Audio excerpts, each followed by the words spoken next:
Et sans tarder, nous allons laisser le présidium se retirer et nous partons avec la dernière table ronde. Et comme la troisième table ronde, merci à M. Sega Boundiam et merci également à Ismaël.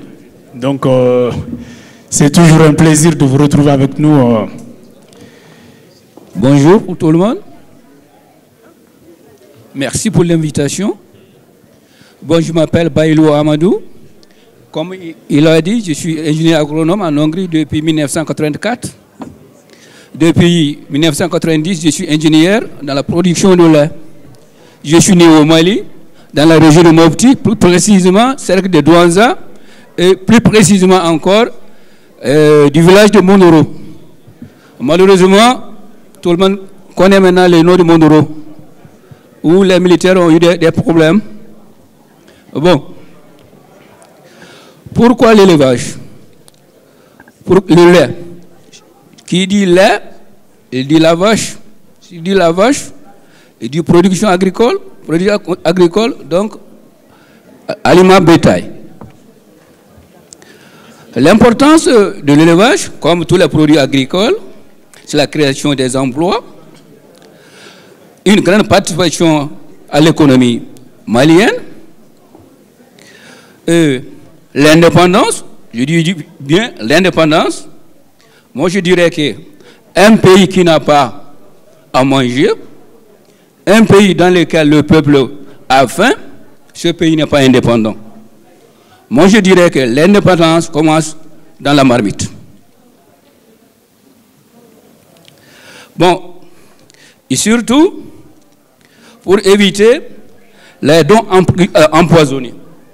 Moi, je me sentais très très mal lorsqu'il y a une semaine, j'ai lu à l'internet que le Japon a donné 2000 tonnes de riz au Mali.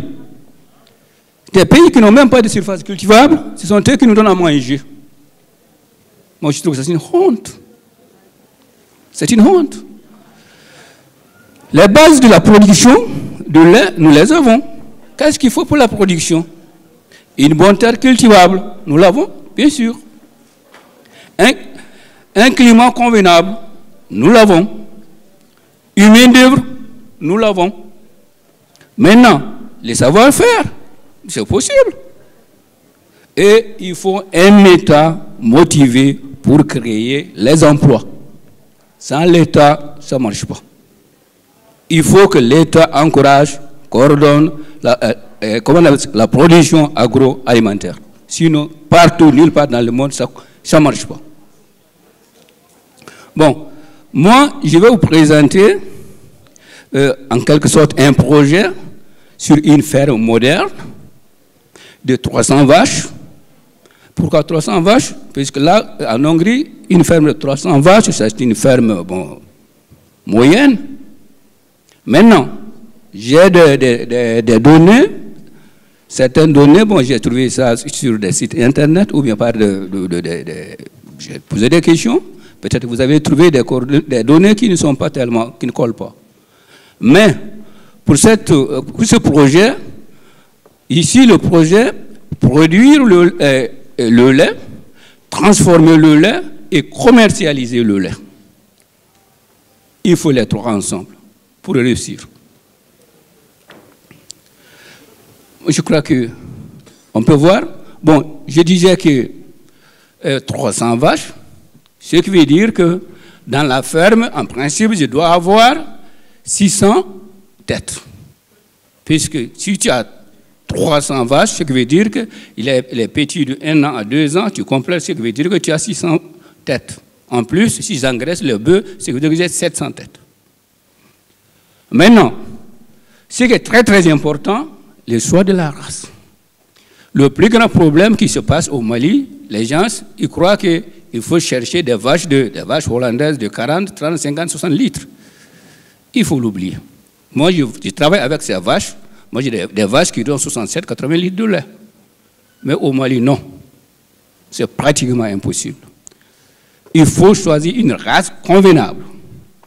Il faut chercher une race mixte qui donne le lait, en plus la viande, et qui est adaptée aux conditions climatiques du Mali. Bon, je peux donner un exemple. Par exemple, la race Montbéliard, qui est en France, mais il y a beaucoup de races comme ça. Bon, pour un départ, moi je prends, comment on appelle, pour les vaches mixtes, ce sont des vaches qui peuvent donner 35, 40 litres de lait, mais pas plus. Moi je prends une production moyenne de la ferme, ce qui veut dire qu'il y a des vaches qui donnent 40 litres, des vaches qui donnent 30 litres, et il y a des vaches qui sont en repos, puisque une fois que la vache est à pleine, ce qui veut dire en état de grossesse, moi je bloque la production. Donc cette vache, durant 2 mois, ne doit pas produire. Si je ne fais pas ça, la prochaine lactation, la vache est finie, elle ne peut pas produire. Ce sont des choses très, très, très importantes. Ainsi, je prends la moyenne journalière d'une vache de cette ferme, ça me fait 20 litres.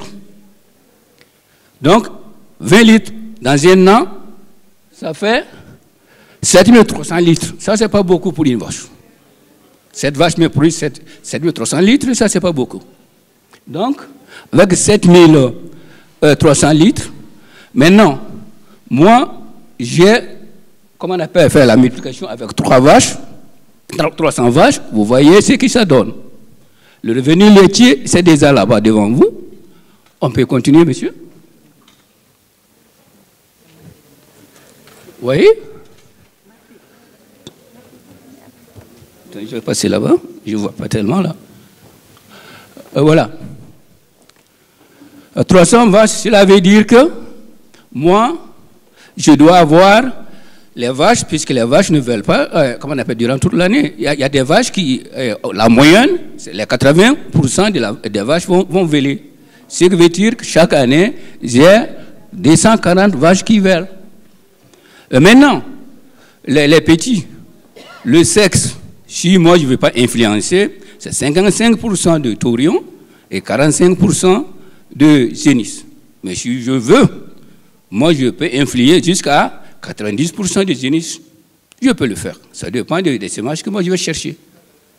Je peux le faire. Si je veux seulement des génisses, je fais des génisses. Si j'ai besoin de taurions, je fais des taurions. La technique existe maintenant. Ça ne pose pas de problème. Maintenant, pour cela, ce qui veut dire que donc, moi, j'ai 132 taurions, mais il faut calculer que il y a 3% qui vont périr, ça c'est sans doute. Donc c'est le reste que moi je vais engraisser. Le même cas, sur les génisses, là-bas, il y a 6% qui vont périr. Donc j'ai le reste qui sont là. Maintenant, pour une population de vaches laitières, chaque année, au moins, il faut 15%, il faut les remplacer.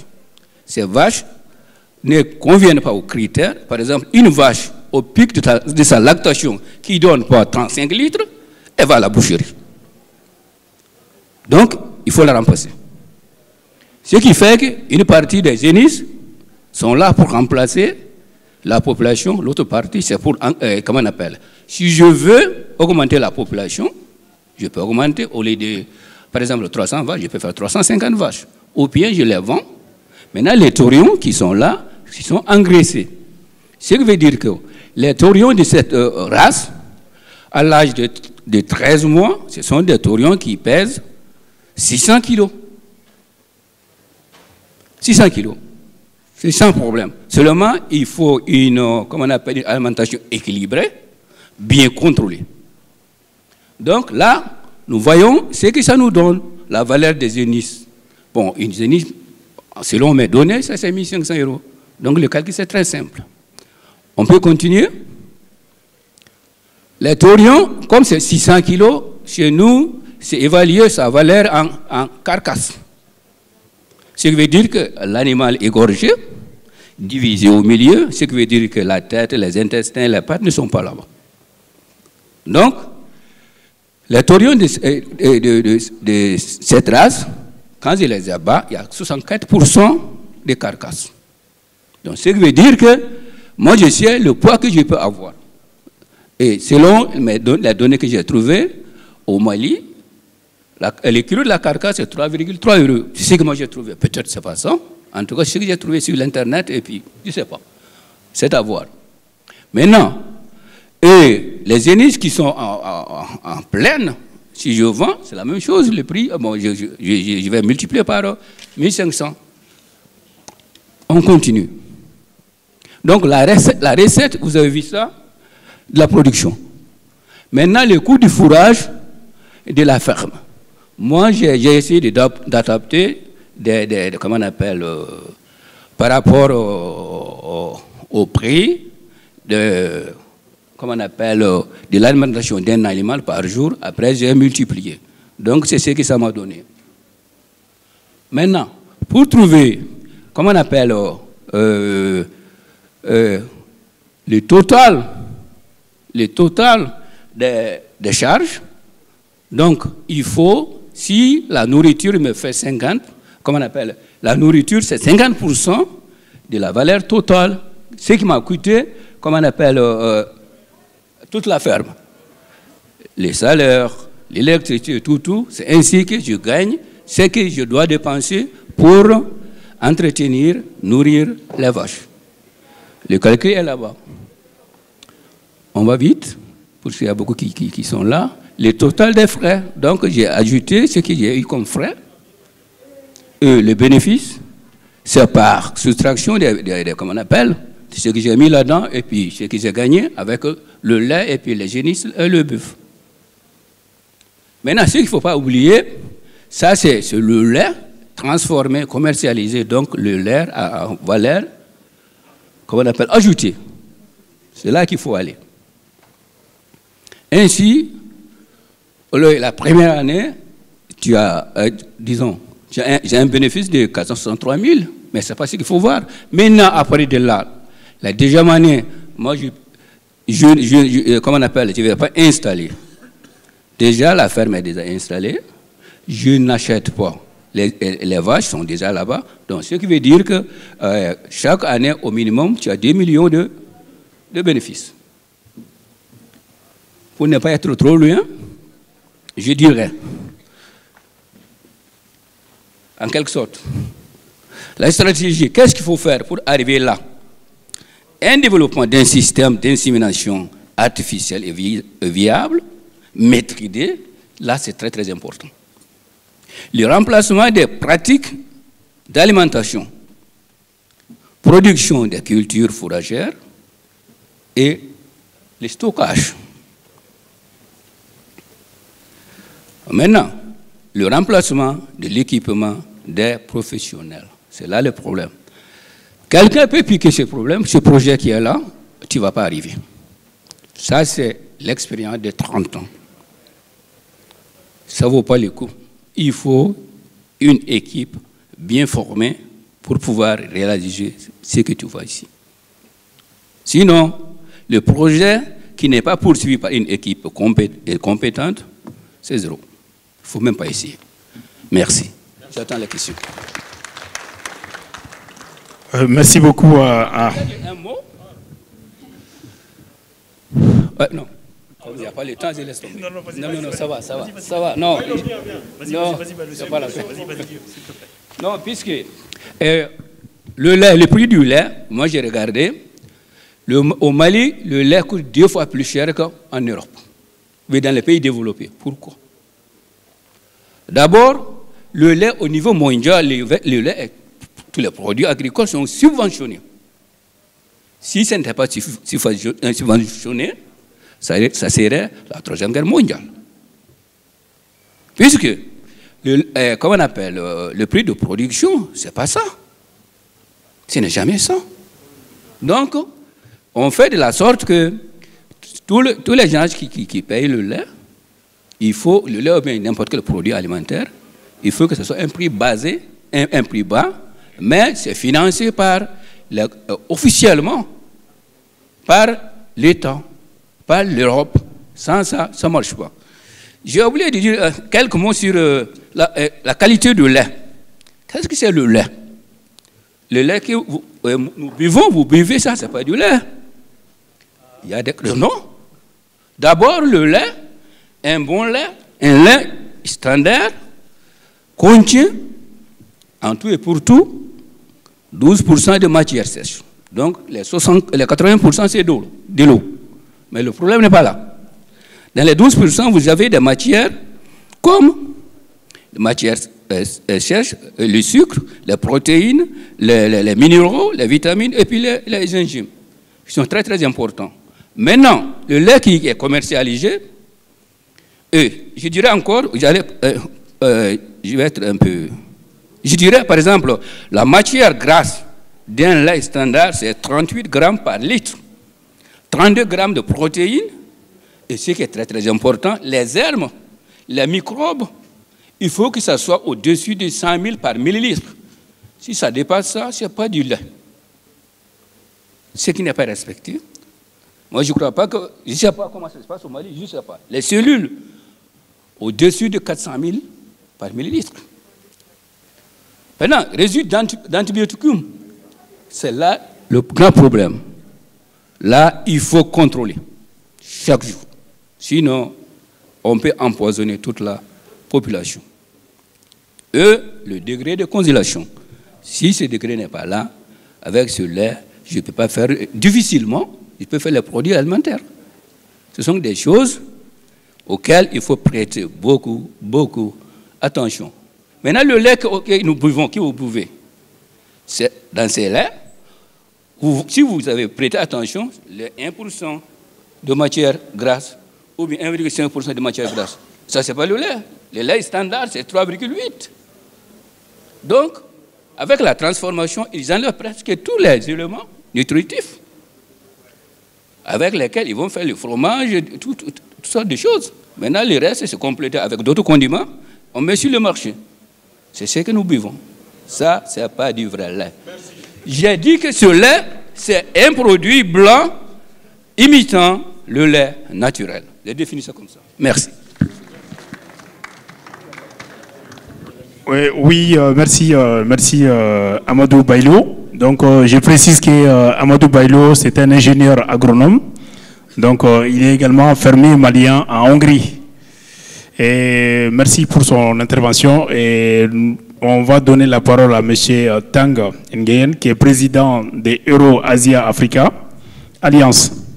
Donc, qui va intervenir sur le fiche phonique, donc une technologie de production agroalimentaire sécurisée à grande valeur ajoutée. Et j'avais oublié de signaler la présence également de Mme Lia Gerbeau, donc, qui est la coordinatrice adjointe à Africa Verte, qui va intervenir sur les unités de transformation des produits agricoles. Bonjour. Vous avez entendu beaucoup de sujets très intéressants cet après-midi. Donc, ce que je voudrais vous dire, ce sont des sujets, bien sûr, très importants pour le Mali, mais pour d'autres pays émergents. Oui. Je suis ingénieur aérospatial et spécialiste des problèmes de développement économique. Et avec nos amis, nos collègues, depuis 20 ans déjà, nous sommes intervenus dans 3 secteurs d'activité. Nourrir dans l'agroalimentaire les populations souvent fragiles et isolées, ça vous le savez bien. Deuxièmement, la formation, et surtout la formation aujourd'hui, à l'aide des outils numériques, pour permettre aux gens de travailler ensemble, en réseau. C'est très important pour les experts qui puissent communiquer entre eux sur des projets concrets. Et la troisième activité, dont nous sommes très fiers, c'est la santé. Nous utilisons les dernières technologies, qui est la télémédecine. Alors, pour ceux qui ont déjà entendu parler de la télémédecine, c'est très simple. Ce sont des médecins, des gens qui vous aident à vous soigner, viennent à vous dans des coins isolés, au lieu que ce soit des personnes isolées qui vont vers des hôpitaux qui souvent, dans des pays émergents, submergés. Alors, comme je vous ai dit, je suis d'origine du Vietnam et depuis 20 ans que je suis intervenu au Vietnam sur les 3 sujets. Nourrir d'abord les gens, les former et les soigner là où ils sont. C'est notre devise. Et nos succès ont montré que de cette façon d'agir au profit des populations fragiles et isolées nous donne une vision d'espérance de le proche avenir. Et vous le savez bien, nous tous, aujourd'hui, les pays européens sont confrontés à des problèmes d'immigration. Et au Vietnam, donc depuis 20 ans, nous avons œuvré de cette façon-là, nourrir, former les gens à des filières, donc le docteur Diallo en a parlé tout à l'heure, la pisciculture et autres, et les soigner là où ils habitent. Alors, je vais vous présenter cette technologie que nous avons développée depuis 15 ans déjà, expérimentée en Martinique, maintenant même dans l'île de France, au Vietnam, tout est opérationnel. Alors, c'est une vidéo qui va vous montrer les possibilités immenses de cette filière technologique. Elle est opérationnelle, aussi bien pour des familles que pour des communautés de commerce. Alors, la vidéo dure 6 minutes. Après, vous pouvez nous poser des questions. Merci. Les sciences et l'environnement, voici peut-être le poumon de l'agriculture de demain. Regardez, vous avez bien vu des poissons dans un aquarium. Vous allez découvrir ce qu'on appelle l'aquaponie. De quoi s'agit-il? D'économiser l'eau et de se passer complètement des engrais. Pourquoi? Parce que l'eau et les déjections des poissons viennent alimenter la culture des fruits et des légumes, le tout en circuit fermé. Technique révolutionnaire selon ses défenseurs et qui commence à se développer dans notre pays. José Blanc-Lapierre et Louane Martin. Voici l'agriculture de demain. Un empilement de légumes sur plusieurs étages, comme ici à Chicago, le plus grand potager du monde, en pleine ville, sous lumière artificielle. À première vue, un cauchemar industriel, en fait, un système vertueux qui s'appelle l'aquaponie. Et si c'était la solution pour nourrir les grandes mégapoles du monde, une culture de produits frais au pied des tours qui ne gaspille ni eau ni engrais. Ici, à côté de Lyon, cet horticulteur est l'un des pionniers en France. Mais qu'est-ce que l'aquaponie? C'est le mariage des poissons, de l'eau et des plantes. Et c'est l'eau des poissons qui nourrit les plantes. Comment ça marche? L'eau des poissons passe dans un bac où elle se purifie sous l'action de bactéries. L'ammoniac des déjections des poissons se transforme en nitrate, des nitrates dont se nourrissent les plantes. L'eau ainsi purifiée retourne dans le bassin des poissons pour l'oxygéner. Un système en circuit fermé qui permet d'économiser 80% d'eau, idéal pour la ville. L'avenir est lié à la culture en ville. La ferme urbaine est déjà là, elle est prête. Maintenant, c'est aux citoyens de retrousser les manches et de réapprendre le métier de jardinier. En pratique, cela donne des poissons destinés à être vendus dans le commerce. Plus de 3000 carpes répartis dans 4 bassins. L'eau circule dans ce bac pour être purifiée par des bactéries accrochées à ces petits filtres noirs. Des millions de bactéries invisibles mais qui font leur travail au quotidien pour purifier l'eau des poissons. Cette eau sert ensuite à arroser les plantes cultivées à côté, salades, mais aussi fleurs d'ornement. En période hivernale, nous arrosons 2 à 3 fois par semaine. En période estivale, nous arrosons 1 fois par jour avec l'eau des poissons. À Lyon, cette installation n'est encore qu'un prototype. En revanche, en Anjou, cette famille de pisciculteurs pratique l'aquaponie depuis 2 ans pour sa propre consommation. Sous cette serre, 300 truites, nourries au soja, alimentent un potager de 30 mètres carrés avec ses légumes de saison. Les plantes poussent sans terre, elles sont juste en équilibre dans du gravier ou des billes d'argile. Et c'est l'eau d'élevage des poissons qui sert à nourrir les plantes. On n'a pas besoin de désherber, on a beaucoup moins de maladies parce que les zones de plantation sont hors sol. C'est très très simple, il n'y a pas besoin de mettre d'engrais, c'est beaucoup plus économique.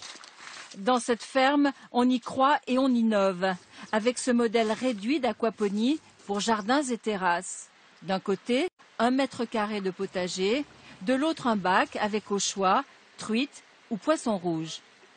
Bah, c'est un peu magique, ça pousse tout seul pratiquement, on n'a qu'à nourrir les poissons et on récolte ces végétaux, quoi. Ça fait rêver. L'aquaponie en France fait ses tout premiers pas, mais elle a déjà ses défenseurs qui débordent d'idées, comme cette tour de salade sur son socle de poisson. Pratiquement naturel, pas d'antibiotiques, pas de pesticides, hein, et pas d'engrais pour les plants et toutes sortes de plantes. Voilà, c'est facile à exploiter. Bien sûr, il faut des formations adaptées, et ces formations aujourd'hui, nous le faisons en France avec le concours des organisations, et puis bien sûr, ce type de projet a été mis au point depuis plus de 15 ans avec l'aide du Conseil régional de l'Île-de-France et différentes collectivités territoriales. Merci. Merci de me donner la parole. Donc mon intervention, j'ai un diapo normalement. Oui, voilà, merci. Va s'inscrire dans la continuité des discussions de la précédente table ronde où Madame Diallo et Monsieur Goundiam ont souligné l'importance de la valorisation des produits agricoles. Et donc je vais vous présenter notre appui aux unités de transformation de produits agricoles au Mali et principalement le cas de la région de Mopti. Donc peut-être je vais vous présenter rapidement voilà, le déroulé de ma présentation. Donc je vais un petit peu parler de ma structure, Afrique Verte Internationale. Ensuite je vais présenter l'approche spécifique donc, pour les communautés rurales de la région de Mopti. Donc la méthode qui est de professionnaliser les groupements féminins de transformation agricole, les différents outils, donc principalement de la formation et de l'appui conseil, les résultats obtenus dans le cadre de ce projet spécifique et une petite conclusion et ouverture sur le rôle que pourrait avoir la diaspora dans ce type de dispositif. Donc voilà, merci.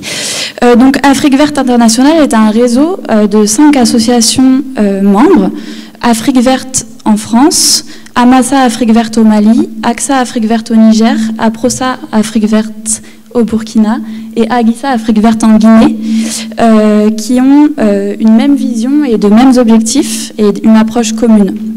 Donc vous savez qu'en Afrique de l'Ouest, l'insécurité alimentaire et nutritionnelle combinées au changement climatique sont une préoccupation majeure des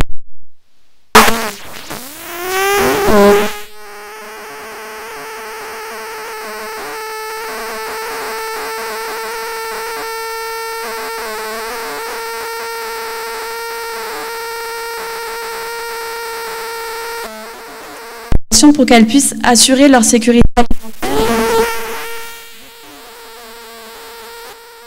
du changement climatique.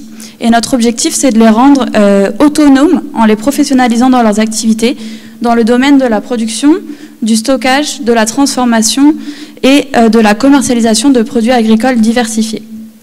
Donc notre approche, c'est vraiment de renforcer leurs compétences afin qu'elles puissent fournir à leurs membres des services adaptés, qu'elles puissent améliorer leur position sur le marché des produits agricoles à la fois bruts et transformés, et surtout défendre leurs intérêts auprès des instances en charge des politiques agricoles, alimentaires et nutritionnelles. Aujourd'hui, cet accompagnement, il touche plus de 1000 organisations de différents statuts en Afrique de l'Ouest, que ce soit les groupements à la base, de micro-entreprises, des coopératives, mais de plus en plus aujourd'hui des unions et des interprofessions. On a un petit peu changé d'échelle. Tout impliqué dans les filières céréales principalement, mais aussi maraîchage, légumineuses et oléagineux. Donc maintenant, je vais passer à l'approche, voilà, la diapo d'avant, la 2. Voilà, merci. L'approche spécifique dans le cadre de Mopti au Mali, donc juste un bref rappel, la région de Mopti, c'est 2,5 millions d'habitants sur 80 000 km², divisé en 8 cercles avec 108 communes, dont 5 communes urbaines, Mopti, Bandiagara, Djenné, Douanza et Tenenkou. Et dans ce cadre-là, on a 25% de ménages en insécurité alimentaire avec un taux de malnutrition égal à 10%. Donc cette insécurité alimentaire et nutritionnelle, elle est exacerbée par des chocs, donc des chocs qui peuvent être biophysiques et agroclimatiques, qui affectent à la fois les cultures et l'élevage, donc ça peut être notamment des sécheresses, des inondations ou des épizooties. Il y a également des chocs économiques tels que la hausse des prix qui impactent les ménages qui sont dépendants de l'achat sur les marchés pour leur accès à la nourriture. et des chocs à caractère social ou sécuritaire avec les attaques de groupes d'opposition armés et les affrontements entre communautés. Donc notre approche dans ce cadre-là, c'est d'améliorer la sécurité alimentaire et nutritionnelle des populations en les professionnalisant, principalement les groupements de femmes, dans la transformation de produits agricoles locaux, dans leur commercialisation et leur promotion auprès de la population locale. Et un petit aspect aussi sur la réduction de la malnutrition infantile et la malnutrition des mères par la production locale de farine infantile enrichie. Dans ce projet, les parties prenantes sont la région Centre-Val de Loire, la région de Mopti en coopération décentralisée, Amassa Afrique Verte au Mali et Afrique Verte en France, qui s'associent pour renforcer la sécurité alimentaire dans les 5 cercles de la région de Mopti, Bandiagara, Djenné, Bankas et Koro. Et donc notre partenaire Amassa Afrique Verte au Mali a ses bureaux à Bamako, mais il dispose également d'une antenne sur place à Mopti, avec un personnel d'encadrement, que ce soit dans la coordination, la gestion et le suivi et évaluation des activités, et des animateurs et animatrices qui se déplacent dans les différentes circonscriptions. En termes de méthode, merci, donc c'est vraiment la création d'un réseau d'unités de transformation de produits agricoles. Donc on commence par identifier des groupements de femmes qui ont des activités dans la production et la commercialisation agricole. On les sélectionne et puis on les forme et on les accompagne dans leurs unités de production. Celles qui sont en capacité de transformer des produits d'origine malienne, des produits bruts, donc principalement des céréales, le mil, le maïs, le riz et le sorgho, mais aussi des légumineuses comme le niébé, et de les commercialiser sous la forme de farine, de semoule ou de brisure, ou pour le riz, ça peut aussi être du riz étuvé. Et donc, on a une spécialisation pour certains groupements pour produire des farines infantiles enrichies à base d'arachide, de mil et de soja, mais aussi de compléments vitaminés avec une association qui s'appelle Misola, que vous connaissez peut-être. Voilà, en termes d'outils, donc c'est principalement de la formation et de l'appui conseil pour les professionnaliser. Donc on a différents types d'appui, donc de la formation un peu en amont aux techniques de production des produits transformés. Donc on va les mettre en relation pour tout ce qui est de l'approvisionnement en produits locaux issus des zones excédentaires, donc mis en relation avec des organisations de producteurs au Mali qui commercialisent une partie de leur production, donc par le biais par exemple de foires, de bourses aux produits agricoles. Et on a aussi un système d'information sur les marchés qui met à jour les prix chaque mois dans les différentes localités. On facilite les contractualisations ou les ententes entre nos unités de transformation de produits agricoles et nos organisations de producteurs pour qu'ils s'entendent justement sur les semences à la base, les quantités achetées, la qualité, les prix, etc. On fait des appuis pour la transformation primaire des produits bruts, donc c'est assez large, du nettoyage, du décortiquage, du lavage, du broyage, tamisage, roulage, granulation, étuvage et séchage.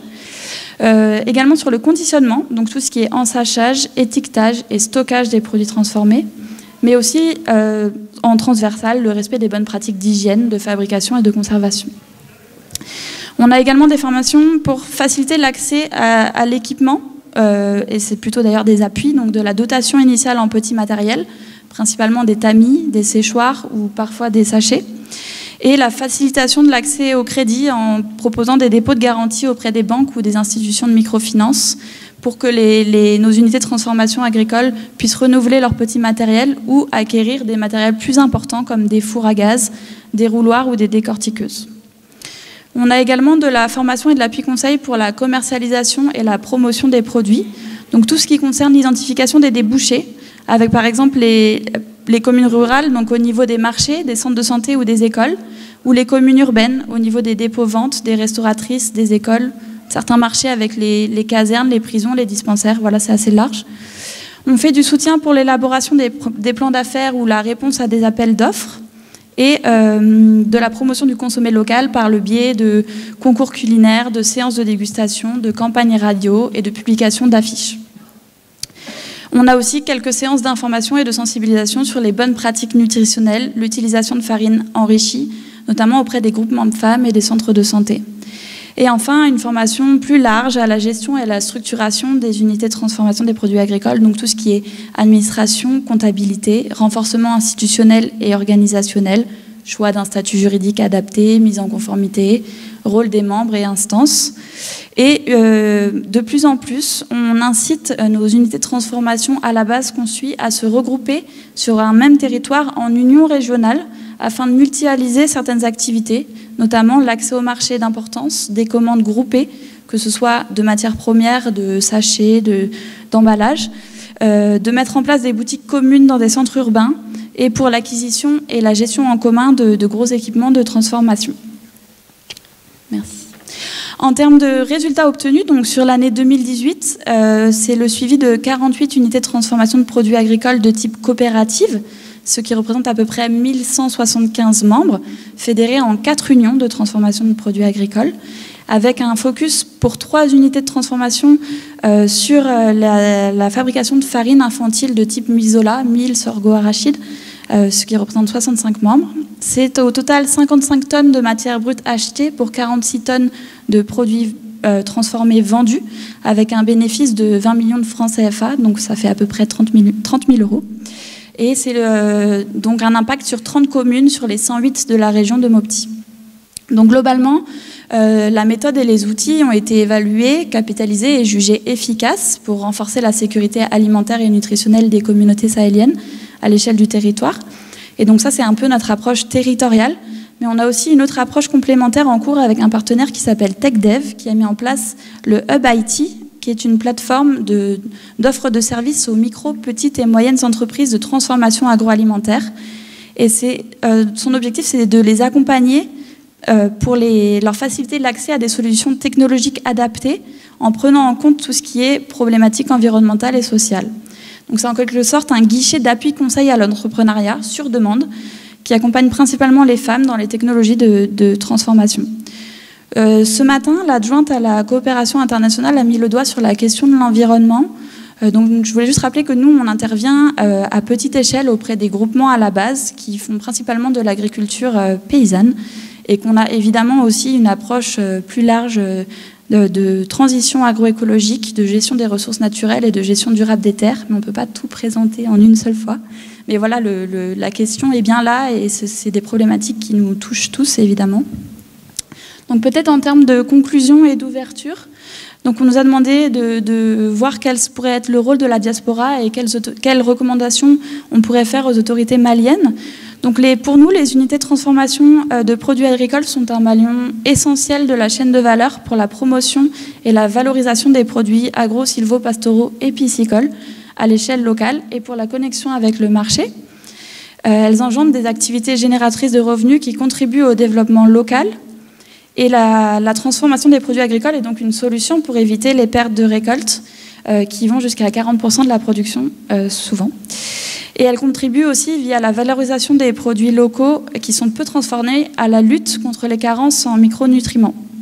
Néanmoins, ces unités de transformation de produits agricoles sont confrontées à de nombreux défis pour accroître leur performance, principalement des difficultés d'accès aux informations sur les marchés, des difficultés d'accès aux informations sur les débouchés, sur la demande, sur les technologies appropriées pour la transformation et, le plus important, des difficultés d'accès au financement.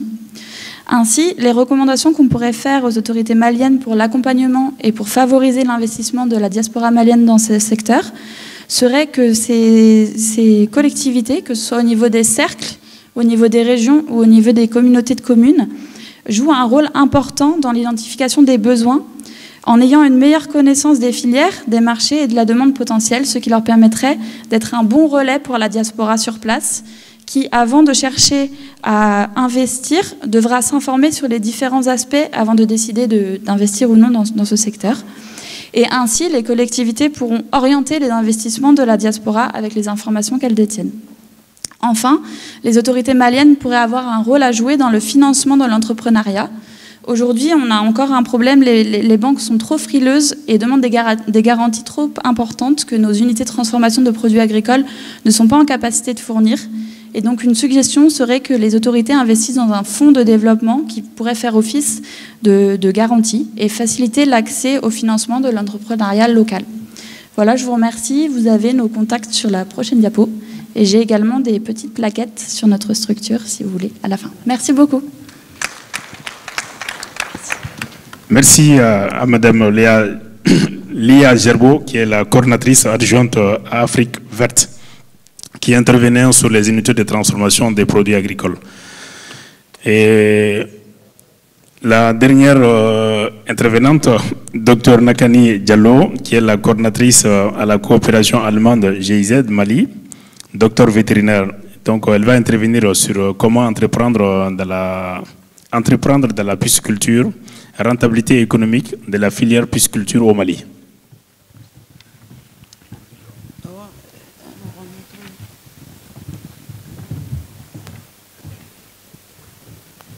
Ok, merci bien à toi. Encore un bonsoir tout le monde. Avant d'intervenir sur la pisciculture, je ne peux pas passer inaperçu face à la présentation de monsieur de la Hongrie sur la filière lait. Je pense qu'il est un peu déconnecté des réalités de l'État malien. Vu comme ça, je crois que la filière est passée un peu inaperçue pour les gens parce qu'ils travaillent avec des zéros, des races bovines qui ne sont pas de chez nous. Donc on ne peut pas connaître l'importance. Alors que la filière lait est très très importante au Mali. C'est une filière porteuse et c'est l'une des priorités aujourd'hui de l'État malien de développer cette filière. Par exemple, quand vous prenez les normes de la FAO et de l'OMS, chaque individu doit consommer au moins 1/4 de litre de lait par jour. Chaque individu doit consommer ce qui correspond à 90 litres de lait. Et cette consommation est aujourd'hui à 110 litres de lait pour la France, 110 pour l'Allemagne. Même la Chine qui ne consomme pas du lait sont aujourd'hui à 72 litres de lait par jour. Par contre, vous allez au Mali, on a fait des études, la consommation du lait par Malien est au maximum de 22 litres de lait, et même là, par région. Donc, il est très important que cette filière soit développée au Mali, il ne serait-ce que pour la santé publique, pour la santé des enfants, parce que le lait, c'est un aliment qui est complet, ce qu'on peut dire, et très important pour la qualité nutritionnelle de nos populations. Comment accéder à la production de la filière laitière? Peut-être qu'après ici, ceux qui auront besoin de ça, ceux qui veulent s'investir dans la filière lait, là on pourra discuter ensemble. Donc ce n'est pas seulement avec les races importées de la Hongrie ou d'ici qui vont marcher au Mali, non, mais nous avons aujourd'hui des technologies très avancées pour la production des races mixtes, c'est-à-dire les métis. Et on ne produit pas jusqu'à 20 litres de lait, mais nous avons une production moyenne par métis de 14 litres de lait aujourd'hui au Mali. Donc, c'est des actions que nous voulons vulgariser et mettre au profit de la population malienne pour atteindre quand même les objectifs de l'OMS et de la FAO pour la consommation du lait de qualité au Mali. Juste pour ajouter un peu à sa contribution, quoi. Après, on peut discuter en off, si vous voulez. Ce soir, moi, je vais vous présenter un peu les aspects économiques de la production piscicole au Mali, mais au-delà des aspects économiques, nous allons parler des enjeux de la pisciculture même au Mali. Depuis un certain temps, la production aquacole baisse au niveau du Mali et dans une année de bonne crue, notre production était de 100 000 tonnes de poissons par an. À la date d'aujourd'hui, depuis plus de 13 ans maintenant, cette production a chuté et l'année dernière, nous étions à 65 000 tonnes. 65 000 tonnes. En 2015-2016, on était à 85 000 tonnes. Il y a une raison pour cela, parce que c'est l'action humaine, mais aussi c'est le changement climatique et c'est la variabilité des saisons pluvieuses. Quand on parle d'année de bonne crue, ça veut dire qu'on a eu une très bonne saison de pluviométrie. Mais quand vous prenez le cas du Mali aujourd'hui, nous sommes un vaste chantier en construction. Il y a une exploitation abusive des ressources aquatiques. C'est-à-dire il y a ceux qui sont les exploitants de sable et gravier. Les sables et les graviers constituent les nids pour les lieux de reproduction et de ponte des poissons, très généralement des espèces de poissons qui sont chez nous. Au Mali, nous avons 138 espèces, mais je vous dis qu'il y a au moins une dizaine, une vingtaine qui sont en voie de disparition à cause de l'exploitation abusive des ressources. Mais aussi, il y a un nombre croissant de pêcheurs qui est là, qui est en train d'appauvrir les milieux aquatiques, ce qui fait qu'ils sont en train de pêcher même les alevins au niveau du fleuve. Donc la régénération devient très très difficile. Mais quand cette production au Mali, aujourd'hui nous sommes à 65 000 tonnes de poissons, mais quand nous prenons les normes préconisé par la FAO ou par l'OMS, chaque individu doit consommer au moins 150 grammes de poisson par jour. Et les 150 grammes vont lui procurer au moins les 70% de ses besoins journaliers en protéines d'origine animale. Et ce n'est que les protéines de poisson qui peuvent remplacer valablement, je parle sous le contrôle de M. Young qui est là, les protéines du poisson, les protéines de la viande et les protéines du lait. On ne trouvera pas ce type de protéines dans d'autres produits carnés. Alors, il est très important pour nous de le produire. En faisant de simples calculs, la consommation de 150 grammes de poisson par jour par Malien, nous sommes 18 millions de personnes, nous avons un besoin annuel de 985 000 tonnes. 985 000 tonnes et le Mali ne produit que 65 000 tonnes. Alors, il est plus qu'important que la pisciculture soit développée pour pouvoir au moins baisser un peu l'exportation des devises du Mali. Le Mali importe pour combler ses déficits à 65 milliards de francs CFA chaque année dans le poisson. Et malheureusement, le poisson de très mauvaise qualité qui vient chez nous, soit c'est le poisson de mer qui vient du Sénégal ou de la Guinée ou du Côte d'Ivoire ou du Sénégal, comme on le dit vulgairement, je n'aime pas montrer ces images-là parce que je connais la qualité biologique de ces poissons qui viennent.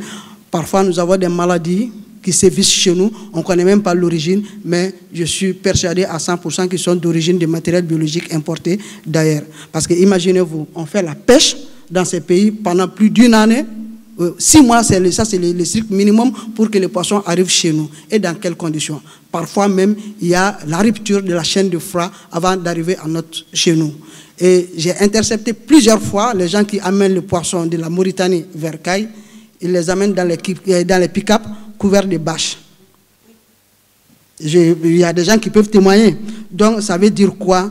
C'est une dégradation de la qualité nutritionnelle de ces poissons et même un empoisonnement de nos populations par ces poissons. Parce que c'est du matériel biologique, il contient du sang, il y a tellement de microbes qui peuvent se développer sur le poisson. C'est un milieu très très riche pour le développement des microbes, alors source de maladies pour nous. Mais nous n'avons pas le choix.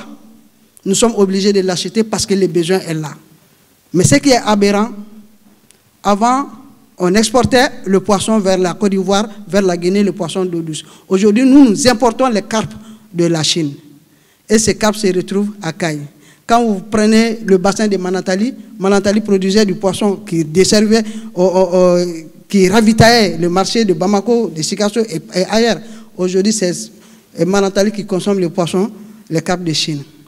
Malheureusement, c'est comme ça, mais est-ce qu'au vu et au su de tout le monde, nous allons rester dans cette situation-là? Dans ma première intervention, j'ai dit que, voilà, prenez seulement la région de Caille. Il y a tellement de fleuves, il y a le fleuve Niger qui traverse tout le Mali sur une longueur de 470 km. Il y a le Sénégal qui est là pour 272 km. Sans compter les affluents de cette rue. Donc des opportunités pour produire du poisson et nous pouvons exporter le poisson si la politique est vraiment efficace pour développer cette pisciculture au Mali. Malgré la maigre production de poissons du Mali, la seule filière pêche emploie 550 000 personnes. Mais si nous mettions les efforts sans la pisciculture, en empoisonnant les retenues d'eau, en empoisonnant les fleuves, cette création d'emplois peut aller jusqu'à 700 000 individus. Malheureusement, il y a une politique nationale de développement de la pêche et de l'aquaculture, mais est-ce que c'est appliqué? Ça, c'est une question. Mais nous avons d'autres atouts. Il y a beaucoup de partenaires techniques et financiers qui s'occupent aujourd'hui du développement de la pisciculture au Mali. Voilà. Et nous avons le potentiel humain. Et Dieu merci, avec l'avènement de la pisciculture, du développement de la pisciculture, c'est devenu un métier attrayant pour les jeunes. Donc le potentiel humain est là. Il reste le potentiel technique. Qu'est-ce que l'État doit faire en plus de sa politique nationale? C'est vraiment de former les techniciens à la matière spécialisée et de les mettre à disposition des producteurs piscicoles. Nous sommes obligés d'importer 65 milliards de francs CFA dans les poissons. Et pour quelle qualité? Et si jamais, avec 20 milliards, nous arrivons à investir 20 milliards dans la filière poisson aujourd'hui au Mali, je vous jure que nous allons exporter du poisson partout. Au lieu qu'on achète de la Chine, peut-être la Chine va nous commander notre poisson, parce que le poisson du Nil, les carpes que nous avons, les tilapia, c'est les carpes de meilleure qualité. Et il connaît parfaitement la valeur nutritionnelle. On va entrer un peu dans les détails de cette valeur nutritionnelle. Ce sont les carpes du Nil. Quand c'est issu de l'élevage, il contient les protéines de meilleure qualité, car il contient les oméga 3, les oméga 6 et les oméga 9. Et toute personne qui consomme régulièrement du poisson contenant ces oméga 3, il faut vous dire que bye bye à la maladie d'Alzheimer, à la vieillesse. Parce que c'est un précurseur, c'est comme une vaccination contre la maladie d'Alzheimer. Et la consommation du poisson évite les problèmes cardiovasculaires, surtout les morts subites par l'arrêt cardiaque. Il le connaît aussi avec moi. Ça, c'est assez technique, mais pour vous dire combien de fois il est très important aujourd'hui que nous ouvrons les yeux et que nous nous donnons au développement de certaines filières, telles que la pisciculture, qui est sans doute un créneau porteur et de revenus et créateur d'emplois. Alors, je ne vais pas trop m'attarder là-dedans. Bon, je dis quand même, pour notre projet, nous avons initié certaines choses, mais nous ne pouvons pas tout faire. Nous ne pouvons pas tout faire parce qu'un projet, c'est une enveloppe déterminée. Un projet, c'est une durée de vie déterminée. Avec notre projet, nous avons initié cette production piscicole, mais pour dire à la diaspora, vous pouvez vous installer, vous pouvez investir dans la production de poissons, parce que le poisson manque au Mali, parce que le Mali a besoin de poissons, parce que le Mali doit développer la pisciculture. Et Dieu merci, il y a une politique nationale qui est axée sur le développement de la pêche et aquaculture au Mali. Il y a les potentiels qui sont là. Il y a un marché important qui est là. Si on importe 65 milliards, ça veut dire qu'il y a un marché qui est là pour ces poissons-là. Quand vous faites l'enquête, tous les Maliens préfèrent les poissons d'eau douce. Malheureusement, ils n'ont pas les moyens nécessaires pour l'acheter, parce que c'est rare sur le terrain. Tout ce qui est rare est cher. Et à défaut de sa grammaire, de sa maman, on se contente de sa grammaire, je pense, c'est ce qu'on dit. Hein.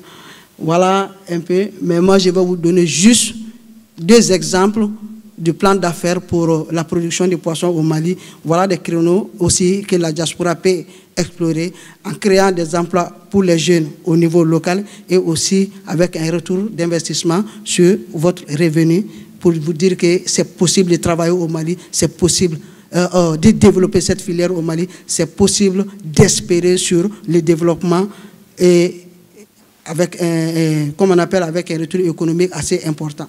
Donc pour cela, moi, je vous ai donné l'exemple de seulement 4 cages flottantes. Seulement 4 cages flottantes de 6 mètres de long, 6 mètres de large sur 6 mètres de profondeur, ce qui fait 182 mètres de profondeur. Et 182 mètres cubes. Et dans 182 mètres cubes, moi, j'ai préféré prendre, au lieu de mettre 100 par mètre cube, seulement 75 par mètre cube, ce qui correspond à 10 000 alevins par cage. Donc, avec 4 cages flottantes, contenant 10 000 alevins, 10 000 poissons par cage, avec une alimentation de 3 tonnes pour les 10 000 par cage, vous allez investir d'abord dans les cages 6 700 000 francs CFA. On a besoin d'intrants. Vous achetez les intrants, c'est-à-dire aliments et alevins poissons, à 14 millions.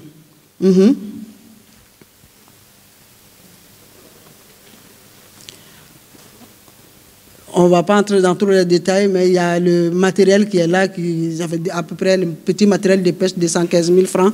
Quand on fait un récapitulatif de tous les investissements, voilà, oui c'est ça, non? Avant. Voilà un investissement total pour les cages flottantes, les intrants, et même pour payer ceux qui vont faire le travail, les ouvriers, on va investir 23 220 000 francs CFA. Seulement pour une production de 6 mois, voilà ce qu'on va vendre. 26 600 000. Alors, je préfère faire un compte d'exploitation.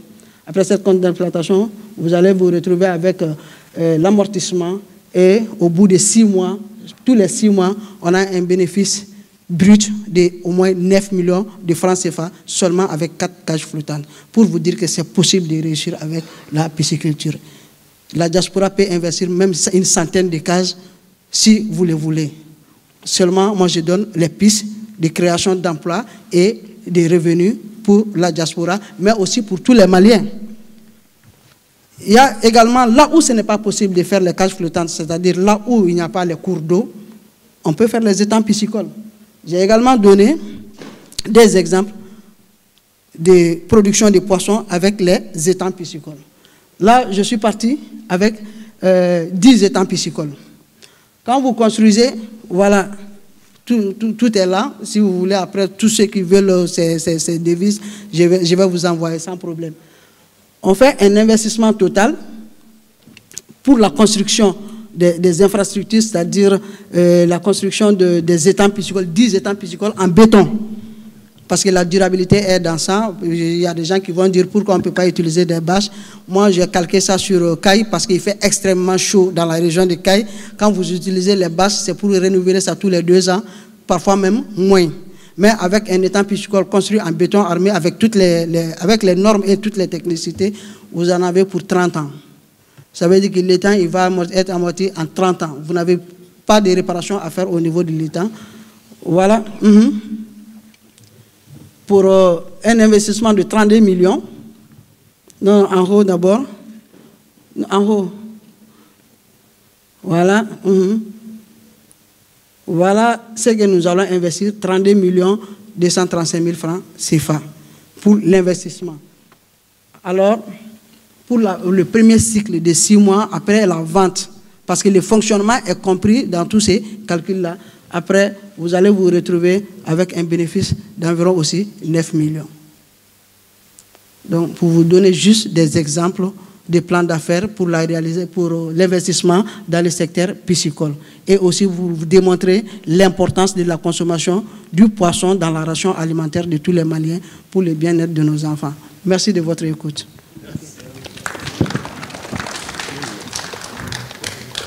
Pour ma part, Fousseni Koulibaly, que je devrais faire dès le départ, que je ne l'ai pas fait. Et nous remercions tous les intervenants. On va juste donner la parole aux intervenants parce qu'il y a quelques réponses qui veulent se donner les uns aux autres. Je demanderai 1 minute chacun ou 2 minutes à chaque intervenant. Et après, nous allons demander à Komé, qui est le président de l'association, de clôturer ce 7e forum. Normalement, il fallait faire également la recommandation, mais je pense que la recommandation vous sera envoyée dans les prochains jours. Merci. Je suis très très heureux que madame soit là, une spécialiste. Maintenant, peut-être que madame ne m'a pas compris. Il y a plusieurs techniques d'élevage. Moi, j'ai choisi une technique.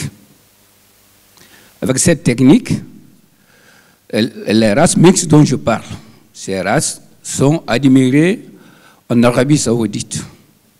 Même aujourd'hui, chez moi, il y a les filles arabes avec les foulards qui fouillent les vaches là-bas. Si ces vaches peuvent produire dans le désert là-bas, je ne sais pas pourquoi elles ne peuvent pas produire au Mali. 2. Ça dépend des choses, celui qui veut investir. Les techniques d'élevage, comme madame vient de le dire, on peut faire des croisements avec la race locale, il n'y a pas de problème. Mais il faut attendre des années pour arriver à 14 litres, 15 litres, 20 litres. Celui qui investit, celui qui décide. S'il veut avoir tout sur le lait, il cherche une race adaptée, il peut produire tout de suite. Mais s'il a le temps, il veut faire le croisement avec la race locale, tant mieux. Donc, il n'y a pas de contradiction. Tant mieux. Donc, après je ne sais pas, 5 ans, 6 ans, 7 ans, il va arriver à produire 20 litres. Mais c'est le temps. Sinon, il n'y a pas de contradiction. Les vaches dont je viens de parler produisent en Arabie Saoudite, là où il y a 40, 50 degrés. Donc, ces races peuvent produire au Mali comme là-bas. Merci. Merci beaucoup à Monsieur Baolo. Et nous allons donner la parole à M. Guène, s'il a 2 minutes.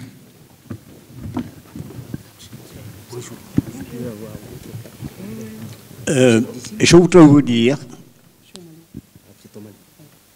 Une personne qui se nourrit convenablement, c'est l'expérience de longues années, a besoin de 25 kilos de poissons par an. C'est important de savoir. Nos techniques aujourd'hui permettent d'abord de répondre aux besoins du Mali. C'est d'abord via des familles, avec des équipements, avec nos amis Anacrim, on en a déjà parlé, fournir, construire directement au Mali et fournir aux familles, aux membres de la diaspora qui le souhaitent. Et cela, ça ne demande pas des années. Alors, je vous explique. Nos technologies permettent de faire 8 à 9 cueillettes récoltes de poissons par an. Vous vous rendez pas compte? 8 à 9 récoltes de poissons par an. On est capable de fournir toutes les semaines, la quantité de poissons que vous souhaitez au Mali. Parce qu'au Mali, il y en a tout. Vous avez des alevins, il y a des gens qui produisent des alevins, c'est très connu. Vous avez les tilapias, ce sont des poissons merveilleux. Hein. Autres poissons que le Mali importe.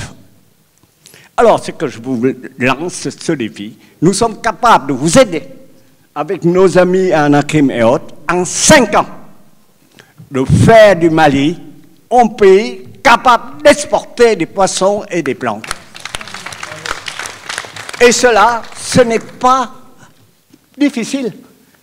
D'abord, c'est un pays jeune. Je travaille avec les collectivités territoriales de France depuis 15 ans. Je connais CAI, je connais tous les problèmes que se posent au Mali. Les Maliens sont comme nous, comme les Yénamiens, ils mangent le poisson et le riz. Je suis capable de vous apporter l'assistance technique des Yénamiens pour certains secteurs. La pisciculture, je vais vous donner l'histoire du Vietnam. La pisciculture est pratiquement inexistante au Vietnam il y a 20 ans. Aujourd'hui, le Vietnam est le 3e exportateur mondial par la pisciculture en étant, par la coopération avec la France, que vous connaissez. On a parlé de toutes les organisations scientifiques que nous connaissons, nous fréquentons, la FD et autres. Alors, un bon projet, vous trouverez des financements, surtout dans des secteurs aussi vitaux que de nourrir, former, parce que ce n'est pas hasard.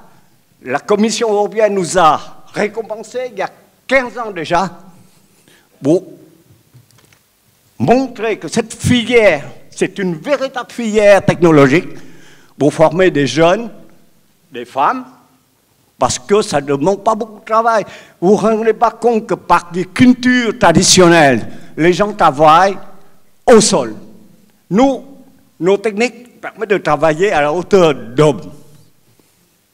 Premièrement. Deuxièmement, quand vous arrivez, vous arrosez un champ de quelques centaines de mètres carrés, vous ne comptez pas la quantité d'eau que vous consommez.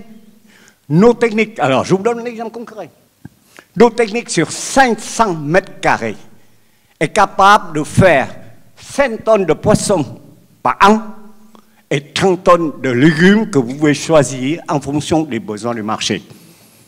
Vous remarquez la différence. Capable de faire 8 récoltes de poissons par an et autant de récoltes, c'est une véritable filière, comme le docteur Yallo le dit, c'est une véritable filière que nous pouvons vous offrir et on coopère ensemble depuis l'élevage des alevins directement au Mali, la construction, la formation, l'horticulture, ça veut dire choisir les plants. Combien de Maliens sont spécialisés dans l'agronomie et l'autre? Maintenant, il faut travailler ensemble. Et je vous dis, en 5 ans, on est tout à fait capable de faire du Mali un pays exportateur de poissons. Bon, merci, merci aux uns et aux autres. Donc, non, Nakani, elle dit qu'elle ne veut pas rajouter. Et pour ma part, je remercie tous les participants, tous ceux qui ont pu effectuer ce déplacement à ce 7e forum sur l'agriculture et la sécurité alimentaire. Je remercie également nos partenaires qui est la mairie de Montreuil et l'API. Je remercie également le CIAD, le Service international d'appui au développement, Babylone Mali. Nous remercions également Orange Money, donc tous nos partenaires qui nous ont accompagnés pour ce 7e forum, mais surtout à ces brillants intervenants, donc Madame Gerbeau, Madame Diallo, Dr Diallo et Monsieur Yang, et également pour la 2e fois, donc notre agronome Monsieur Baïdo. Nous vous remercions infiniment. Malheureusement, nous ne pouvons pas échanger avec la salle compte tenu du retard que nous avons pris. Juste la parole à le président de l'UNAGRIM pour clôturer ce forum. Merci beaucoup. Alors, je ne serai pas très long. Vraiment, je voulais vous remercier très vivement et d'abord l'assistance pour avoir fait de cette journée-là une réussite.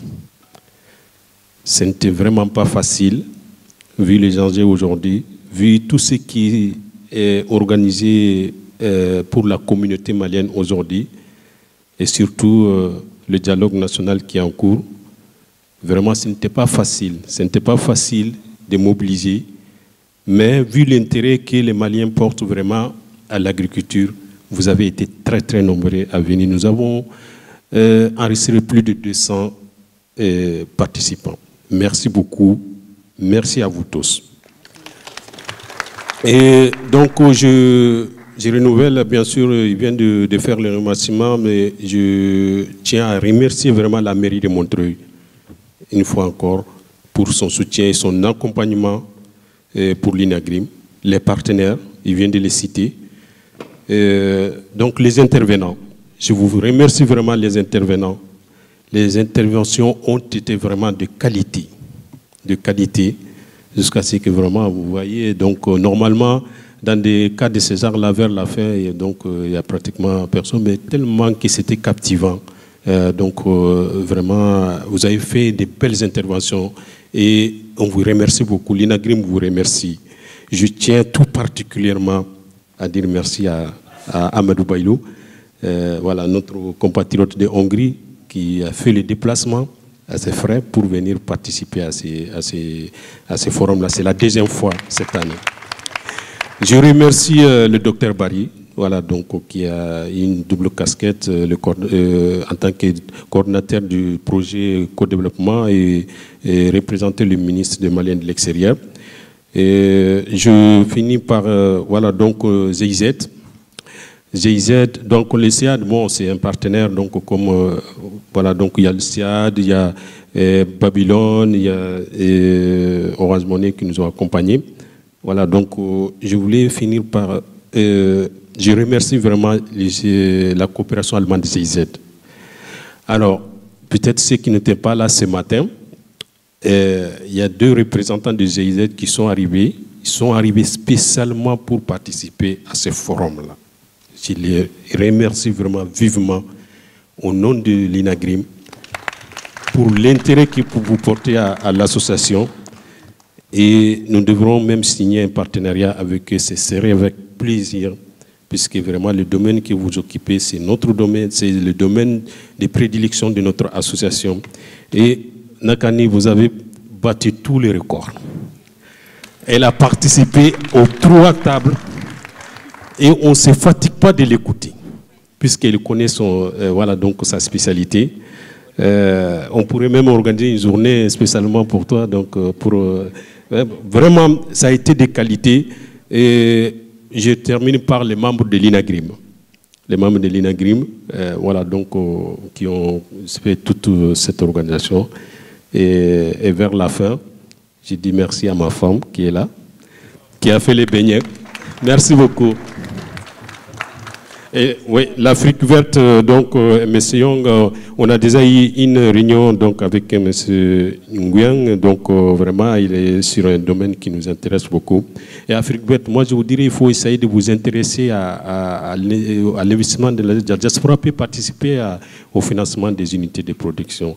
Donc, sur ce, merci beaucoup. Je vous prie vraiment de venir pour qu'on fasse une photo de souvenir, Je remercie notre ami, voilà, donc Ruben qui est là, qui nous accompagne à tout moment. Merci beaucoup et à la prochaine fois. Et merci d'avoir fait de cette journée une réussite. Merci beaucoup. Voilà, Mali développé, on est dans réunion nabi, il y a fait mille fois, Malien Béba, donc il faut vraiment, il y a un peu de canafaye, et n'est pas qu'un Yamana, Data, Niefe, et Séguin Kabo, Yamana Kab, Nimbora Fo, Yamana Vera de la Canabeni, Agrimka, Ning réunion.